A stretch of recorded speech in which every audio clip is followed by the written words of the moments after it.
안녕하세요. 임태순 선교사입니다. 여러분들과 함께 8주 동안 선교학을 공부하게 돼서 굉장히 기쁘게 생각합니다. 제가 인터넷 수업이기 때문에 여러 가지 한계가 많은데요. 그렇지만 한계 속에서 여러분들의 과제 그리고 이 온라인상의 토론을 통해서 부족하나마 이 선교학의 여러 주제들을 같이 다루도록 하겠습니다. 제가 지금 보니까 24명인데요. 좀 온라인 수업하기는 좀 많은 숫자지만, 한계 속에서 필요한 만큼 우리가 또 같이 토론하면서 성경 공부를 하도록 하겠습니다. 제가 알기로는 많은 분들이 이제 사역을 하면서 공부하거나 또는 여러 가지 그 생업을 하면서 또 주부로서 가정을 돌보면서 이렇게 공부하시는 분들이라고 알고 있는데, 좀 쉽지 않겠지만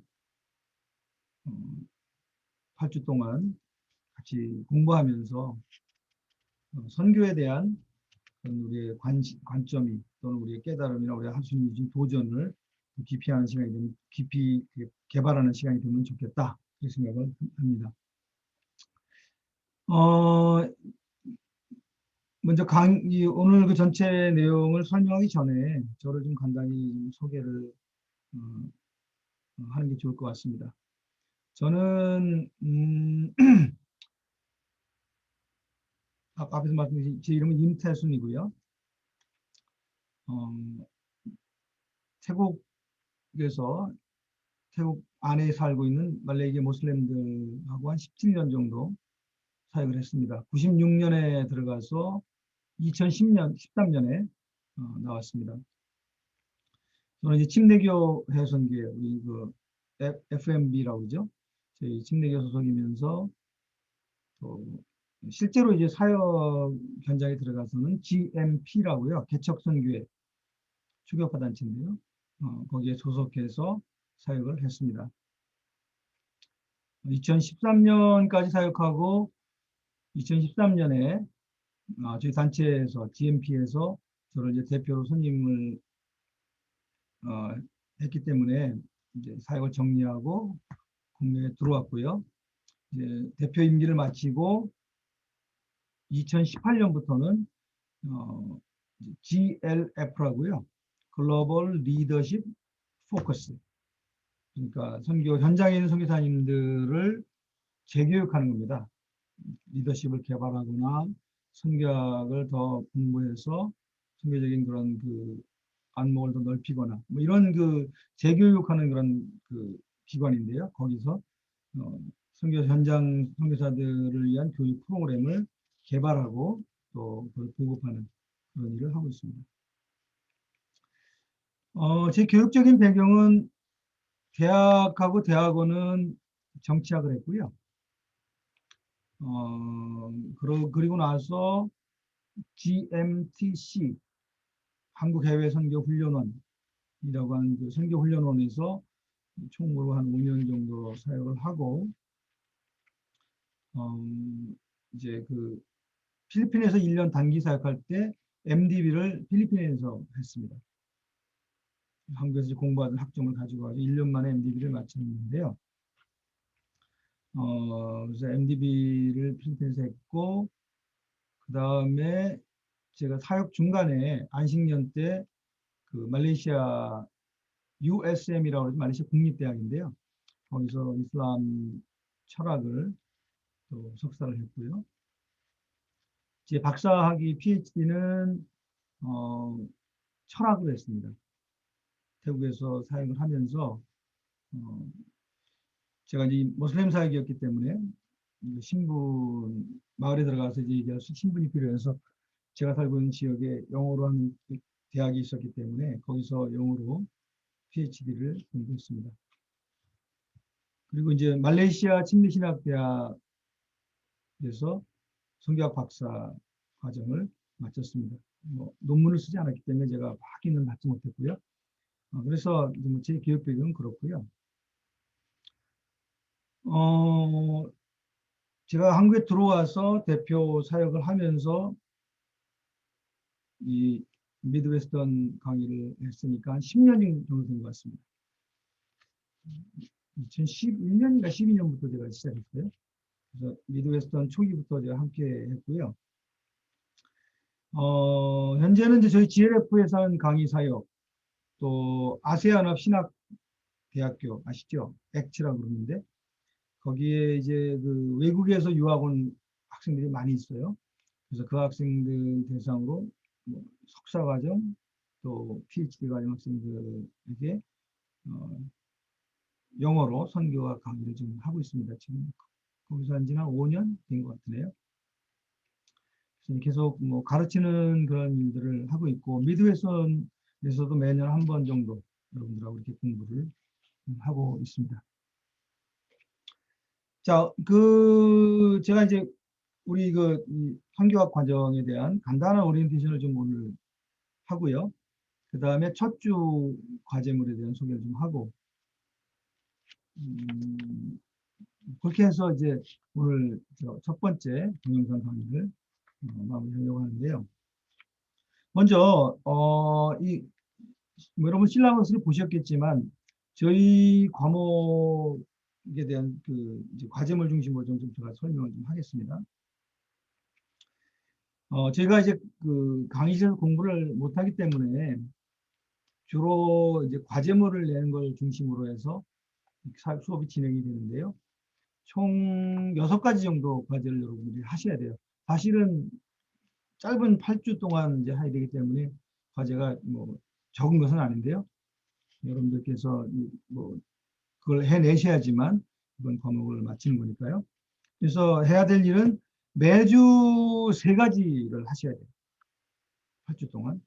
8주 내내 아니고 7주 이제 과제를 제가 드릴 건데, 그래서 이번 주부터 시작해서 이제 한 주일에 하는 과제가 3가지라고 했죠.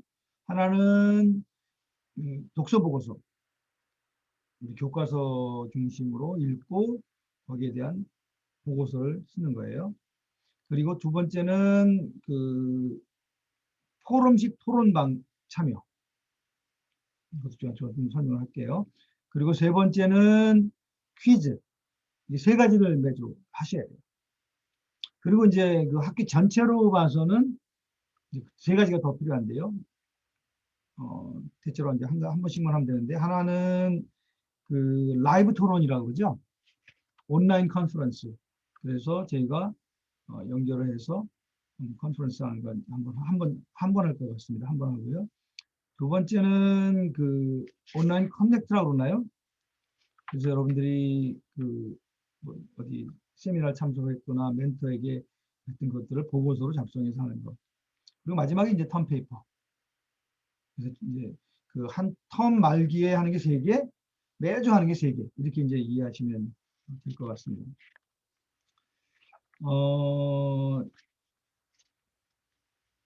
좀 더 자세히 설명을 드리면요. 독서 보고서는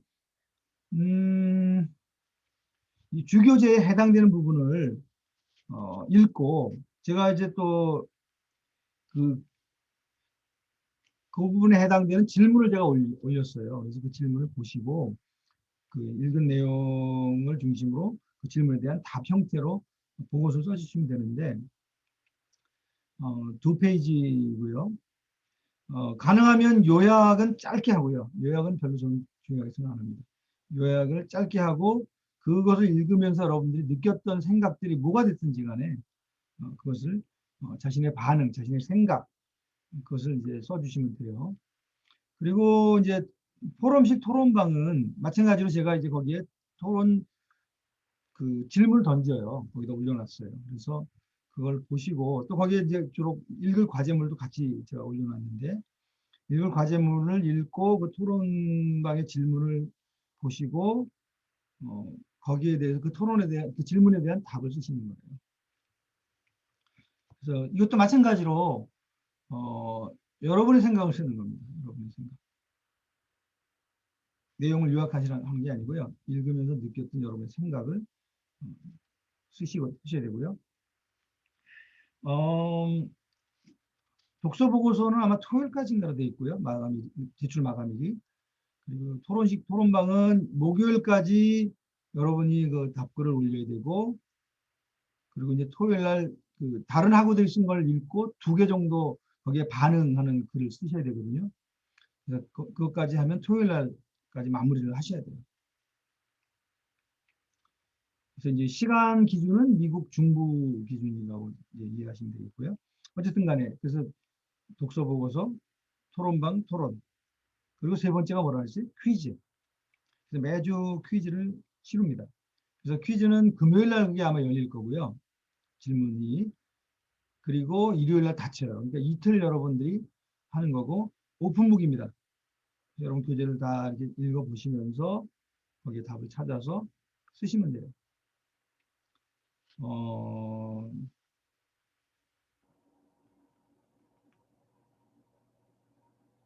그래서 이 퀴즈는 이제 자동으로 기계가 캔버스에 채점이 되기 때문에 글자 수를 잘 맞춰주시면 되고 글자 수를 명시해 놨거든요. 그렇게 하시면 되고 혹시 이제 뭐 이제 매주 하는 이 과제에서 어떤 문제가 생긴다, 질문이 있다 할 때는 저한테 이제 이메일로 제 공지사항에 제 이메일 올려놨는데 보내주시면 되겠습니다. 그리고 이제 한 학기에 한 번씩 하는 3가지 과제가 있다고 그랬죠. 하나는 이제 라이브 토론이에요. 그래서 저희들이 날짜를 정해서 한 번 정도 온라인에서 이제 같이 얼굴을 보고 이제 대화하는 그런 시간인데요. 저희가 지금 총 24명이에요. 숫자가 많습니다. 그래서 한 번에 다 하기는 어렵고 2그룹으로 나눠가지고 제가 나중에 시간을 제시할 테니까 여러분들이 계신 그 곳에 따라서 이제 시차가 다르니까요. 한 번 정도 모이겠습니다. 그리고 토론 내용은 여러분들이 이제 텀페이퍼를 쓰실 거잖아요. 쓰셔야 되잖아요. 그 내용을 발표하는 거로 할까 생각하고 있습니다. 그게 이제 제일 좋더라고요. 근데 또 어떤 면에서는 뭐 주제가 다 겹치니까 조금 아쉬운 면도 있고요. 그래서 이건 좀 제가 고민을 좀 해보겠습니다. 이번 학기는 어떤 식으로 할 건지. 그리고 온라인 커넥트는 2가지 중에 하나를 하면 됩니다. 학교 관련 컨퍼런스나 행사에 참여한 그 보고서를 쓰시거나 아니면 여러분의 사역 현장에서 멘토링을 받은 내용을 작성해서 쓰시면 되는데요. 그 작성 요령이나 이런 것들은 이제 여러분들 아마 학교에서 좀 가이드라인이 있을 거예요. 거기에 맞춰서 하시면 됩니다. 그리고 맨 마지막 게 이제 텀페이퍼인데요. 텀페이퍼는 제가 그 주제를 올려놨거든요. 실라버스에. 그래서 그 주제 중에 하나를 하셔도 좋고 아니면 여러분들이 선교와 관련해서 난 이거를 좀 조금 공부해서 보고서 써보고 싶다. 그런 주제가 있으면 그 주제를 하셔도 돼요. 그래서 텀페이퍼 내용은 뭐 양이 많지 않아요. 5페이지에서 7페이지니까 뭐 많은 내용을 여러분들이 쓸 수는 없을 거예요. 그래서 주로 제가 드리는 이제 그 실라버스에 여기 제가 설명드렸는데 첫 번째는 리서치 퀘션이라고 그래요. 내가 이 주제를 가지고 공부할 때 어떤 질문을 가지고 있는가 그 질문 형태를 써야 돼요. 예를 들면은 1910년 에딘버러 선교대회에 대해서 내가 쓰고 싶다. 그럼 에딘버러 선교대회가 굉장히 주제가 크잖아요. 그 중에서 내가 어떤 질문을 만드는 거예요. 예를 들면 거기에 참석했던 1910년에 한국을 대표해서 참석했던 윤치호라고 하는 분이 참석을 했는데 그러면 윤치호가 에딘버러 선교대회에 참석해서 어떤 이야기를 했고 그 윤치호의 참여는 그 선교에 있어서 어떤 의미가 있는가라는 질문을 내가 이제 만약에 가졌다고 해봐요. 그럼 그 질문 형태로 만들어가지고 그걸 이제 서론에 그걸 주고 나는 이 질문을 가지고 이 글을 쓰겠다. 이렇게 이제 여러분들이 하시는 게 중요해서 이제 연구 질문이라고 하는데 그게 굉장히 중요합니다. 내가 왜 이 질문을 하게 됐고 이 질문에 대한 답을 중심으로 내가 이 페이퍼를 쓰겠다. 그런 거예요. 2번째는 이제 그 질문에 대해서 그러면 에딘버러 대회에 대한 학자들의 그동안에 그 예를 드는 거예요. 그런 그 학자들이 했던 글이 있을 거 아니에요. 우리나라 학자든 외국 학자든. 그리고 뭐 아니면 윤치호에 대한 선교학적 관점에서, 교회사적 관점에서 윤치에 대한 평가라든지 뭐 그런 기존의 학자들의 그 의견을 몇 개 여러분이 잘 찾아서 윤치호에 대한 이야기를 씁니다. 이게 두 번째 파트예요. 세 번째 파트는 여러분이 얘기를 하셔야 돼요. 내가 그 질문을 던졌잖아요. 이 질문에 대해서 나는 이렇게 생각한다. 뭐 여러분들이 전문가가 아니니까 아주 높은 의견을 저는 기대하는 건 아니에요. 그러나 어쨌든 자기 생각을 거기에 표현하는 거죠. 앞에 학자들에 대한 얘기를 쭉 쓰고 난 다음에 나는 이렇게 생각한다. 그것은 그 한 부분 감당하고 마지막에는 이제 결론을 쓰시면 됩니다. 그래서 주로 이제 그 마지막 주에 페이퍼를 제출하시면 되고요. 제가 말씀드렸지만 5 내지 7페이지 정도 하고 폰트는 10이에요. 그리고 그 줄 간격은 1.5. 약간 좀 일반 간격보다 넓죠. 1.5 정도로 해주시면 될 것 같고요. 이제 표절에 대해서 좀 말씀을 드릴게요. 제가 미드웨스턴 하면서 표절하신 분들이 많지는 않았어요. 근데 그렇다고 없지도 않았어요. 다른 분들 거를 베끼거나 뭐 이렇게 인터넷 것을 이렇게 카피해가지고 탁 집어넣고 이렇게 하시거든요. 그렇게 하시면 안 돼요. 그러면 여러분들은 학문적으로도 실패하는 거고 도덕적으로도 실패하는 거예요. 우리가 하나님의 종으로 공부하겠다고 공부하고 있는데 그 거짓말로 그렇게 하면 안 되잖아요. 그러니까 표절은 절대로 안 됩니다. 그리고 지금 저희 캔버스는 그거를 이렇게 그 표절 검사가 자동적으로 돼요. 그래서 여러분들 그렇게 하시면 그게 다 드러납니다. 하여튼 이 부분은 굉장히 중요한 문제입니다. 왜냐하면 우리가 학문적인 자질도 중요하지만 인격적으로 우리가 하나님 앞에서 훈련을 받는 거잖아요. 그래서 표절 문제는 좀 심각하게 생각하시면 좋겠고 전 내용이 좀 부족한 건 문제 삼지 않아요. 중요한 건 여러분의 의견을 얘기하라는 거예요. 여러분의 의견. 이제 배우는 것도 중요하지만 여러분들의 의견을 뭐 좀 부족한 형태가 될지 모르지만 표현을 하는 그래서 이제 그렇게 하시면 좋겠고 어떤 그 학자나 내가 읽은 글을 이렇게 이제 그대로 이제 옮겨줬기 원하시면 그냥 그대로 카피해서 하시지 말고요. 그 리프레이징이라고 하죠. 리프레이징. 그걸 읽고 난 다음에 그 똑같은 내용이지만 내가 글을 보지 않고 내가 글을 똑같은 내용을 쓰는 거예요. 그러면 다른 글이 될 거 아니에요. 내용은 같지만. 그래서 원래는 그러고 난 다음에 거기다 푸드노트에다가 밑에다가 내가 지금 이 글을 내가 썼지만 참고한 내용은 이거다. 그 푸드노트라고 그래요. 각주. 그래서 이제 그 밑에다가 각주를 달아서 이 아이디어는 A라는 학자가 어떤 책에 쓴 건데 거기서 내가 도움을 받은 것이다. 그걸 각주를 써야 돼요. 그래서 각주하는 것에 대해서는 뭐 인터넷 들어가면 많이 설명이 돼 있으니까 학교에 준 아마 그 안내도 있을 텐데 그걸 보시고 이렇게 좀 따라 하시면 될 것 같고 레퍼런스가 필요하죠. 맨 마지막 페이지에는 턴페이퍼 마지막 페이지에는 레퍼런스 참고문헌 목록을 쓰게 돼 있는데 5가지 이상을 쓰셔야 돼요. 기본적으로 우리가 뭐 교과서가 3권이니까 뭐 거기에 만약에 거기서 인용을 했다면 그 기본 교과서 쓰고 인터넷에서 썼으면 인터넷 주소를 쓰시면 되고 뭐 어떤 잡지에서 보시면 잡지 걸 인용하셔도 되고 어디 것도 관계없으니까 그 뒤에 레퍼런스를 참고문헌 그 목록을 꼭 쓰셔야 됩니다. 아시겠죠? 나중에 한번 또 설명을 드릴게요. 그래서 이제 이런 6가지 과제를 중심으로 저희가 이제 그 학점을 제가 이제 매기게 되는데요. 독서 보고서는 7번을 하게 되는데 한 번에 3점씩 21점. 포럼식 토론도 똑같고 퀴즈는 5점씩 7번에서 35점이고요. 턴페이퍼가 13점, 온라인 커넥트하고 온라인 컨퍼런스 각각 5점. 그래서 전체가 100점입니다. 특별히 독서 보고서, 포럼식 토론, 퀴즈는 그러면 하여튼 빠지면 안 돼요. 그러면 내가 뭐 점수를 드릴 방법이 없잖아요. 그러니까 반드시 그걸 하시고 시간을 지켜서 그걸 이제 참여를 하셔야 된다. 이렇게 말씀드리고 싶고.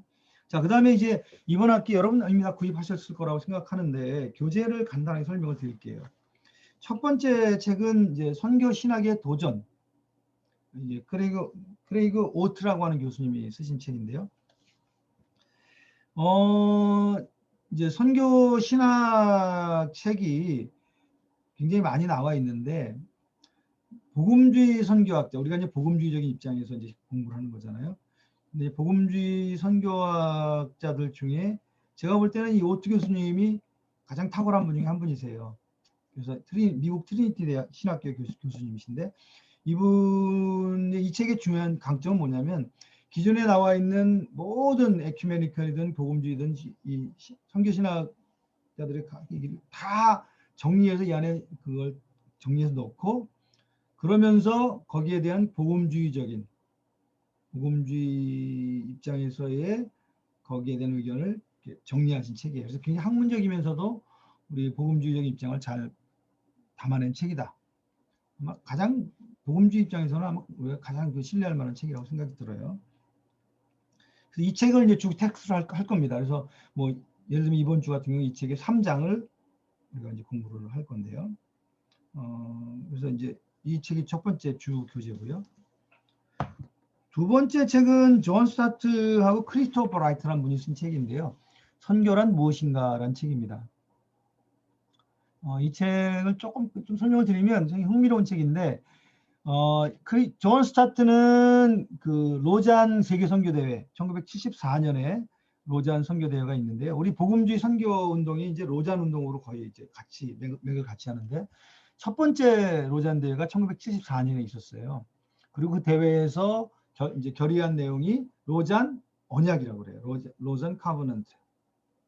그리고 이제 로잔 카버넌트를 주로 주도하신 분이 존 스타트 목사님이세요. 그래서 그분이 이제 이 로잔 언약을 이제 하고 난 다음에 그 다음 해에 그 내용을 설명하는 약간 해설서 비슷한 개념으로 현대 기독교 성경과 하여튼 그 책을 썼어요. 5개의 챕터로. 선교란 무엇인가, 전도란 무엇인가, 대화란 무엇인가, 구원이란 무엇인가, 회심이란 무엇인가, 5가지 주제를 이제 쓰셨는데, 그걸 보면은 로잔 언약이 어떤 정신으로 쓰여졌나는 걸 알죠. 그 로잔 언약이 어떻게 보면 지난 그 50년 동안, 그렇죠. 70년대 써지고 50년 동안죠. 50년 동안 복음주의 선교 운동을 이렇게 규정하는 그런 이제 기준이 된 거죠. 그래서 그게 이제 존 스타트 목사님이 75년 쓴 책인데, 크리스토퍼 라이트는 존 스타트 목사님의 후계자예요.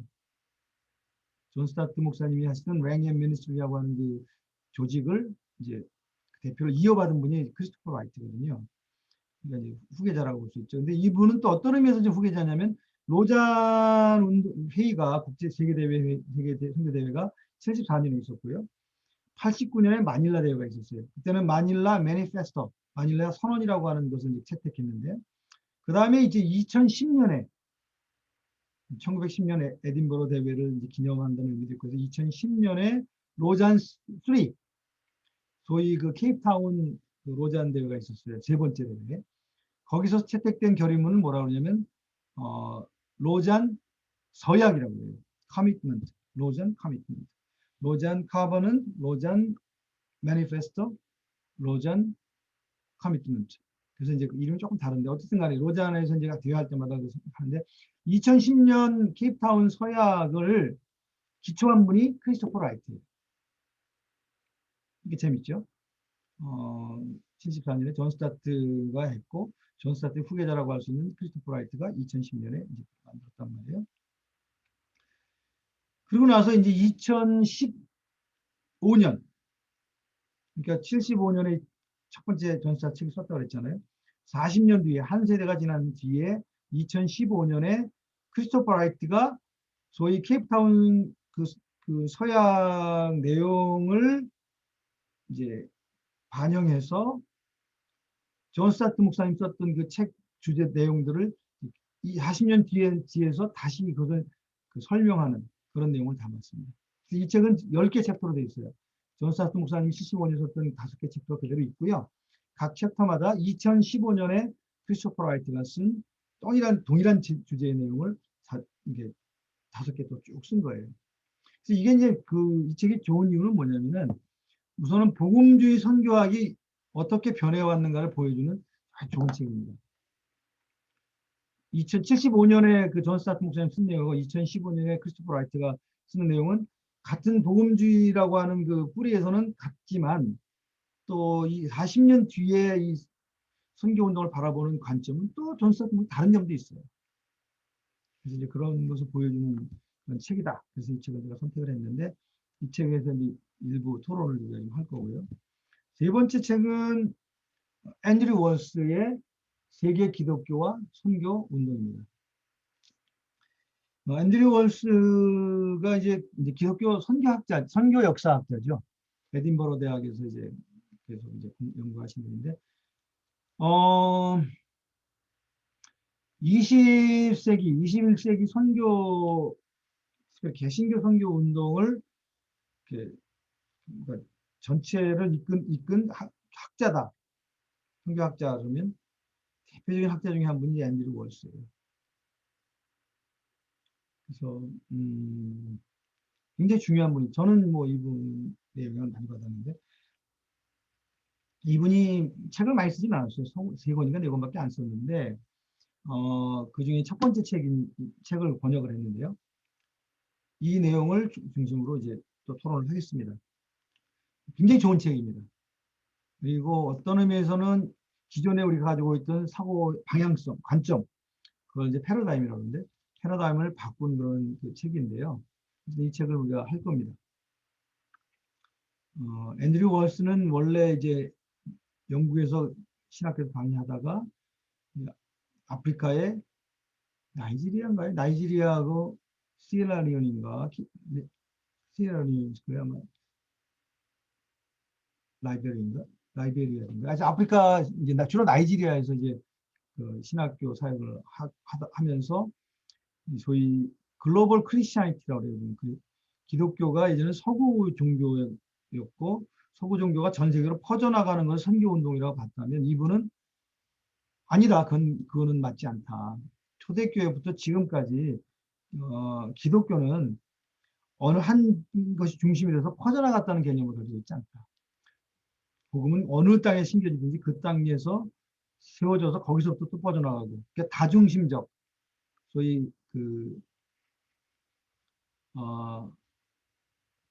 폴리센트릭이라고 하죠. 폴리센트릭. 이제 어느 지역으로 복음이 심겨지든 그 복음에서 거기 그 지역에서 복음이 퍼져나갔지 서구 기독교가 전 세계로 퍼져나간 그런 형태의 기독교 운동은 아니었다. 무슨 말인지 여러분이 이해 못하시는데 어쨌든 간에 그 관점에 거대한 변화가 있어요. 그래서 이제 기독교 선교를 보는 관점을 바꾸신 분이다. 이렇게 보시면 돼요. 그래서 이 책을 여러분이 보시면 이게 세 번째 이제 우리 교과서인데요. 이 세 내용을 중심으로 독서 보고서 또는 토론방 질문 이제 운영을 하도록 하겠습니다. 자, 첫 번째 이제 이번 주 과제를 좀 제가 설명을 조금 드리면 좋겠어요. 첫 번째 이제 독서 보고서는 아까 제가 말씀드렸죠. 선교 신학의 도전 이 책의 3장을 읽고 거기에 이제 제가 2가지 질문을 올렸는데요. 그 질문에 답을 쓰시면 돼요. 첫 번째 질문은 이제 현대 기독교 선교가 직면한 도전들에 대해서 우리 복음주의 선교 입장에서는 어떻게 거기에 대해서 우리가 대응할 것인가, 응답할 것인가 그런 질문이에요. 우리 뭐 한국 사회 같은 경우는 아주 뭐 잘 여러분들이 이제 제가 설명할 수 있을 것 같은데 제가 대학 시절에 캠퍼스에서 이제 복음을 전하잖아요. 그러면 5명 하면은 1명 정도는 예수님 영접하고 복음에 대해서 굉장히 관심을 갖고 5명 이제 처음 보는 사람이지만 제가 다가가서 뭐 예수님에 대해서 혹시 교회 다니세요? 예수님에 대해서 아세요? 이렇게 물어보면 한 4명은 같이 대화를 했어요. 근데 요즘은 안 그렇게 돼요. 요즘은 캠퍼스에 가서 말도 못 붙이죠. 그리고 뭐 전도를 100명을 해도 뭐 5명이 될까요? 한두 명? 두세 명? 무슨 말씀이에요? 그만큼 이제 선교, 이 복음에 대한 어떤 선교에 대한 저항감이 높아진 시대거든요. 그리고 이제 내가 이 그리스도의 복음만이, 예수 그리스도만이 유일한 길이라고 얘기하면 사람들이 이제 웃죠. 아직도 그렇게 믿으세요? 뭐 이렇게 이제 얘기하는 이런 시대에 우리가 살고 있기 때문에 그런 상황 속에서 이 영원 불변한 이 하나님의 진리 복음을, 선교를 어떻게 우리가 할 것인가? 그 질문이 첫 번째 질문이고, 두 번째 질문은 그에 대한 답변으로서 우리 이제 개발된 것이 선교 신학적으로 개발된, 이제 뭐라고 개발됐다기보다는 그 부분의 이제 정립이 된 것이 뭐냐면 하나님의 선교예요. 하나님이 지금도 일하고 계신다. 실제로 일하고 계시고요. 그래서 수많은 사람들이 이 세속적인 그런 가치관 속에서도 여전히 하나님을 만나고 인생을 주님께 드리고 또 헌신하고 그런 일들이 지금도 뭐 세계 곳곳에서 예전보다 더 많이 일어나고 있거든요. 그래서 이제 하나님의 선교라고 하는 개념으로 이제 이런 것들을 설명을 우리가 하는데, 하나님의 선교가 뭐고, 하나님의 선교가 왜 오늘 이 선교에 대한 저항이 높아진 이 현대 선교에 있어서 중요한가?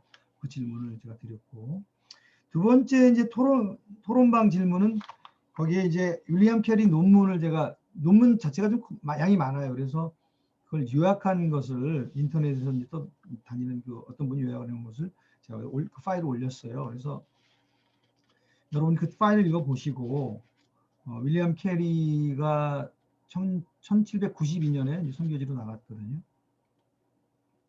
그래서 윌리엄 캐리가 나갔던 1792년을 근대 선교의 시작으로 보거든요.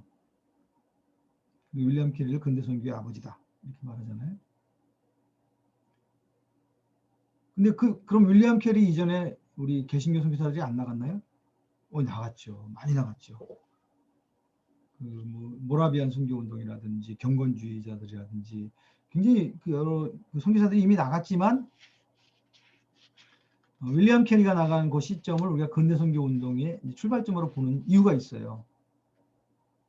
그게 이제 이 논문이거든요. 이 논문의 내용에 대해서 제가 질문을 좀 달아놨어요. 왜 이 논문이 근대 선교의 핵심이라고 볼 수 있는가? 뭐 예를 하나 든다면은, 이제 윌리엄 캐리가 여기 아주 뭐 그냥 단순한 이게 논문이거든요. 논문 내용에서 다른 것 중에 하나가 뭐냐면 선교 신학적인 도전이에요. 그 전에 이제 이 소위 개신교 종교개혁가들의 선교에 대한 관점이 뭐였냐면은, 켈빈주의 같은 경우는 이제 예정론, 하나님이 다 예정하셨기 때문에 우리가 굳이 뭐 안 해도 하나님이 구원할 사람은 다 구원하신다. 이런 신학이 굉장히 강했단 말이에요. 그리고 지상명령, 주님이 마지막 제자들에게 주신 지상명령은 당시에 사도들에게 주신 것이지 오늘날 우리에게 해당되는 것은 아니다. 그 지상명령은 사도 시절에 이미 완수가 됐고 그래서 종료된 명령이다. 이렇게 이제 신학적으로 설명을 했었는데, 윌리엄 캐리가 거기에 대한 반론을 제기한 것이죠. 동일한 주님이 지금도 우리에게 동일하게 말씀하신다. 전 세계를 보라. 아직도 이렇게 많은 예수님 모르는 수많은 영혼들이 하나님의 대안 없이 하나님의 심판을 향해 나가고 있는데, 그리스도 복음을 모른 채 어떻게 우리가 이 지상명령에서 자유롭다고 말할 수 있냐? 뭐 이런 식의 이제 그 토론을 보면서 선교 신학적인 토론이 그 안에 있고, 또 이제 중요한 게 뭐냐면은 사실은 선교 운동의 어떤 방법, 그 이전에는 이제 그 정건주의 선교사들이 나갈 때는 어떤 선교 운동의 어떤 틀을 만들고 들어간 게 아니에요. 그냥 하나님 주신 그런 마음, 신앙적인 열정을 가지고 그냥 간 거거든요. 근데 이 윌리엄 캐리는 뭐냐면, 이 개신교회가 정말 전 세계 복음화를 하려면 그 선교 스트럭처, 선교 구조를 만들어야 된다. 그래서 이제 그 논문 제목도 그렇게 돼 있죠. 이교도 개종을 위한 방법이란 말이 있었어요. 이교적 개종을 위한 방법들을 사용해야 하는 그리스도교들의 의무에 대한 탐구, 이렇게 돼 있어요. 그래서 이 논문의 핵심은 뭐냐면 사실은 그 선교 신학적인 것도 있지만 방법에 대한 거.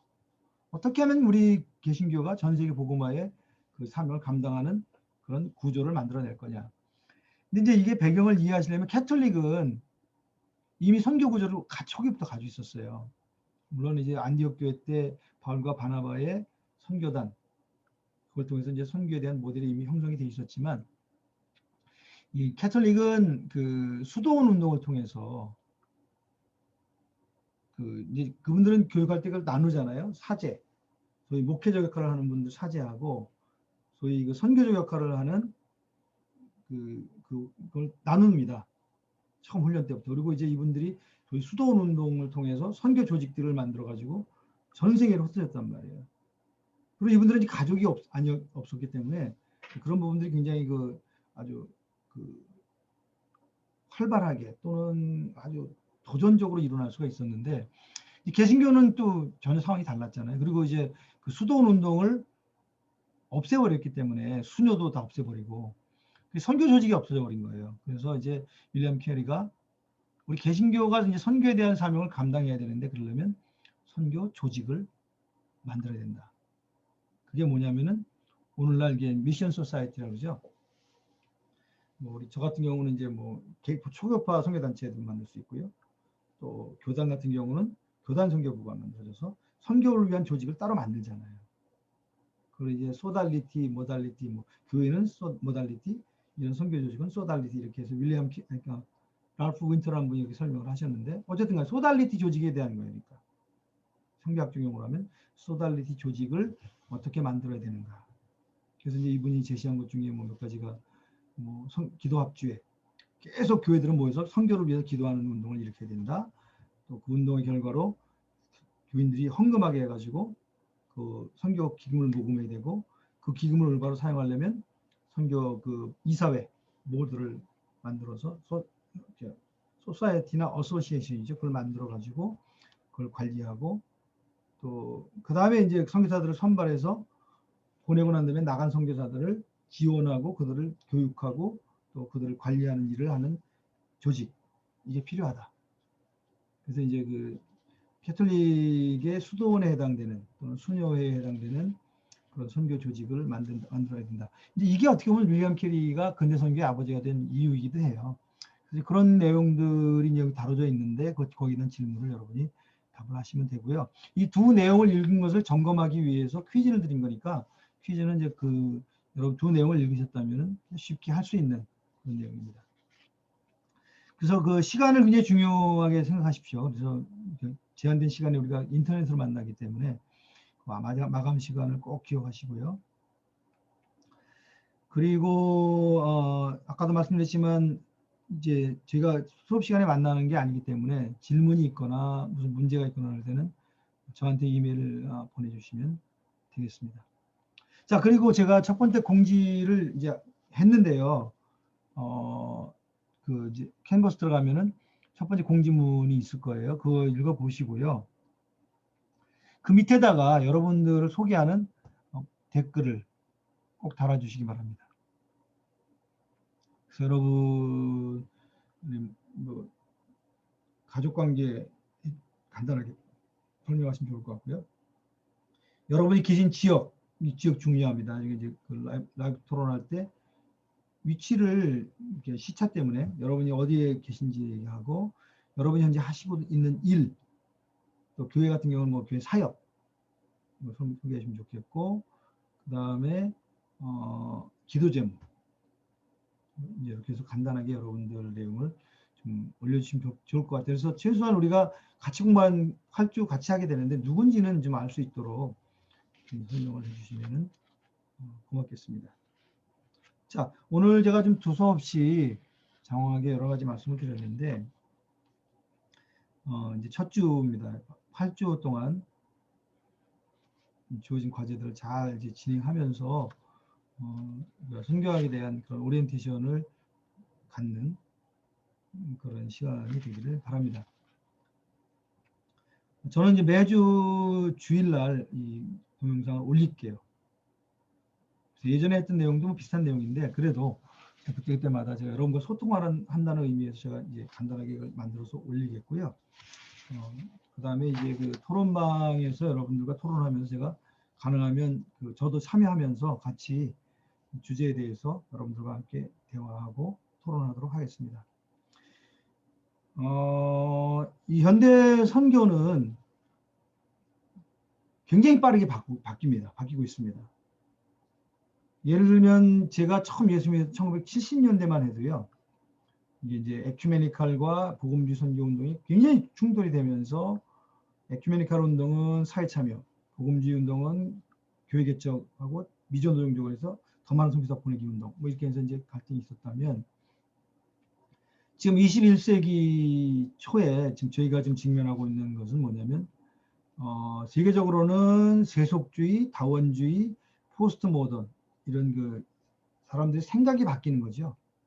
그래서 복음에 더 적대적인 그런 생각으로 바뀌고 있는 시대예요. 그래서 서구 같은 경우 대표적으로 이제 기독교가 급격히 이제 쇠퇴하고 있고 크리스텐덤이라죠. 기독교가 지배하던 세계가 더 이상 존재하지 않는 서구 사회를 기독교 사회라고 말하기 어려운 그런 시대가 됐어요.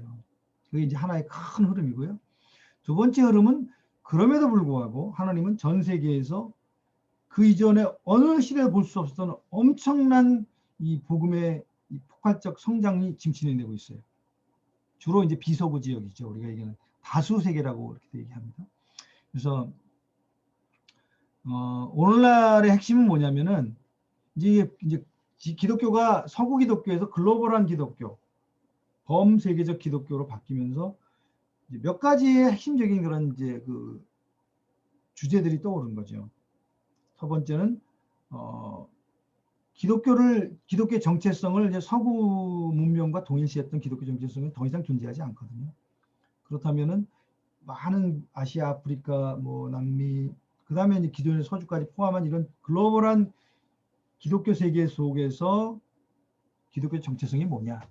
전혀 다른 그런 그 주제들이 나옵니다. 두 번째는 이제 그런 속에서 선교는 뭐냐? 예전에 선교 그러면은 서구에 아주 그 잘 다듬어진 기독교 세계, 기독교 신학 이것을 아직 기독교가 없는 지역으로 확장시켜 간다. 소위 원심력적 선교 운동이었다고 한다면 오늘날은 그 개념은 굉장히 약해졌어요. 그거보다는 각 있는 지역, 한국이면 한국, 저는 태국에서 있으니까 태국교회가 세워졌잖아요. 그럼 태국 교회가 하나의 중심이 돼서 여기서 어떻게 그 주변 지역으로 복음을 퍼져나가게 할 거냐. 소위 그 멀티센트릭, 폴리센트릭한 그런 그 관점에서 각 지역의 문화에 맞는 한국 기독교와 태국도 다르거든요. 그럼 태국 기독교 상황에서 이 복음의 이 폭발 생명력, 복음의 어떤 운동력을 어떻게 퍼져나가게 할 거냐. 한국은 한국도 어떻게 할 거냐. 그리고 이것이 만나는 과정에서 어떻게 우리가 함께 동역해 나갈 거냐. 그런 개념으로 선교를 봐요.